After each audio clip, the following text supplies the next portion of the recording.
So I was just sitting here looking at the Michael Jackson movie. I decided to look at it, but I will say, like 2 weeks ago while I was in Jamaica, and I had never had this conviction from God before. And everybody knows Drewski and his skit with Michael Jackson and the kids, and how he's pulling out the belt and he's beating them and whipping them and all of that. And me, just like anybody else, I'm silly. And I started laughing. And I'm sure a lot of people have seen it and laughed. And it was like instantly after I laughed, I felt the Holy Spirit give me conviction concerning that. And it wasn't funny anymore. What I felt, it's not I felt, what the Holy Spirit was saying to me is that you are laughing at these people's childhood. These kids were abused, and we have no idea to this day how they feel, how it feels for them to watch the entire world make fun of them and make fun of their abuse. Like, a lot of people have been abused as children, but nobody can see it on TV. Nobody's making skits about it. And God had to convict me concerning that. We are going to be held accountable. I'm going to be held accountable for me laughing at this family and the abuse and the trauma and the lasting effects that it had on them. And it's like now when I see it, it's not funny to me anymore. And I'm grateful that the Holy Spirit did convict me concerning that. Because I think a lot of us, we laugh because people make skits. And like I said, I'm not one of those people that's, super, strict with, how I think and how I see things. And I know that a joke is a joke. But I think I would have continued to think in that way had not the Holy Spirit really convicted me. And I had never had God convict me concerning anything like this ever.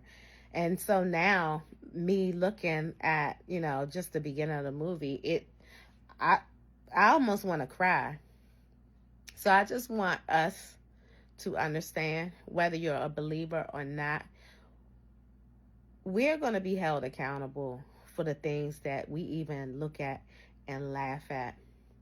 Sometimes we sit and we laugh at the abuse of a family, which the Jacksons, they went through, or, just certain things that people take the downfall of somebody else, and we make memes and skits and we laugh about it.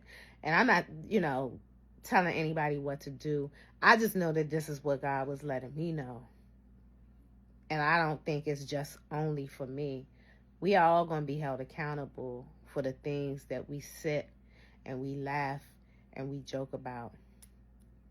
And I think we need to be careful with that.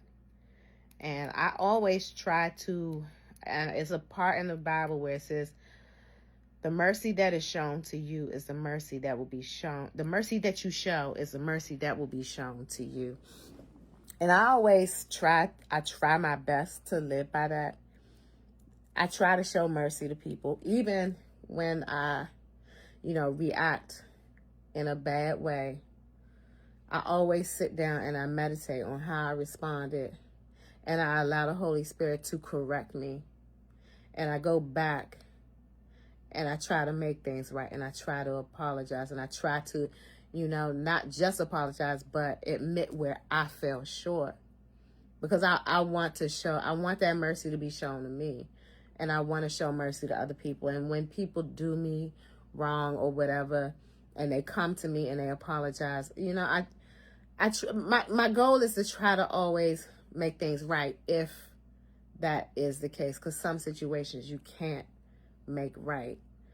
But I try to show mercy because I want that same mercy to be shown to me. And I think this is an area with watching, us laughing at the abuse that they went through. Like, I think we need to be careful with that, and I think we're all going to be held accountable for it.